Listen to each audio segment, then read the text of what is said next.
Gandhi hospital పేరుకి చాలా పెద్ద హాస్పిటల్.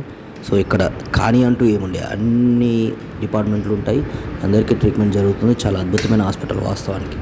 కానీ ప్రెగ్నెన్సీ లేడీస్కి మాత్రం సపరేట్ బిల్డింగ్ ఒకటి కట్టడం జరిగింది. అక్కడ చాలా అద్భుతంగా ట్రీట్మెంట్ కూడా చేస్తున్నారు. సో ట్రీట్మెంట్ చేస్తున్నారు అక్కడ, చాలా అద్భుతంగా ఉంటుంది. అది కాకుండా సపరేట్ బ్లాక్ ఉంది. కాకపోతే కొన్ని టెస్టులు మాత్రం మళ్ళీ పాత హాస్పిటల్కి రావాలి, ఆ బిల్డింగ్లోనే టెస్టులు చేయించుకోవాలి. అంతే, వందల మంది జనాలు ఉండే ప్లేస్లోనే. సో అది కాకుండా సపరేట్ పెట్టుంటే బాగుండేది.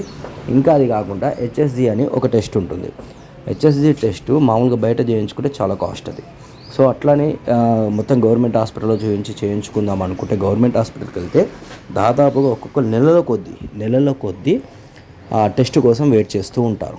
వాళ్ళ దగ్గరికి వెళ్ళి అడిగితే లేదు, ఒకటే కిట్ ఉంది, రోజుకి ఒకటినే చేస్తాము. అంత పెద్ద హాస్పిటల్లో ఒక కిట్ ఉండడం ఏంటండి? ఇది విచిత్రంగా అనిపిస్తలే మీకు? ఒకటే కిట్ ఉంది, మీ ఇష్టం ఉంటూ ఉండండి, లేదంటే బయట చేయించుకోండి. అంటే బయట చేయించుకునే ఆ శక్తి ఉంటే బయటనే చేయించుకుంటారు కదా, మన దగ్గరికి ఎందుకు వస్తారు? గవర్నమెంట్ హాస్పిటల్కి ఎందుకు వస్తారు? సో ఒకటే కిట్ ఉంది, రోజుకి ఒకరికే చేస్తాం, అంతకుమించి మేము చేయలేము, మీరు మాతో వాదన పెట్టుకున్న ఉపయోగం ఉండదు అంటే పోనీ అండి. మరి ఇప్పుడు ఈ నెల అది ఇంకోటి ఏంది, డేట్ వచ్చిన రోజే వెళ్ళాలి.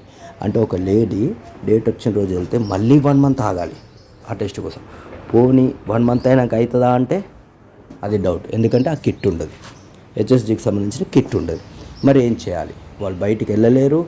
లేదు బయట చేయించుకొచ్చింది చూపించి అట్లా కాదు, మేము చెప్పినప్పుడే చేయించాలి, మీరు బయట చేయించి తీసుకొస్తే మేము ఇక్కడ చూడం, మళ్ళీ మేము అన్ని టెస్టులు చేయాల్సిందే అంటారు.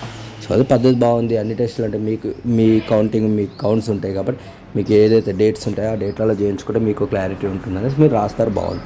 మరి అలాగే హెచ్ఎస్జి కూడా మీరు ఆ డేట్లలో చేయొచ్చు కదా, డేట్ వచ్చినప్పుడే చేస్తారు. ఇది ఒక్కసారి సీఎం దృష్టికి వెళ్ళాలని నా కోరిక.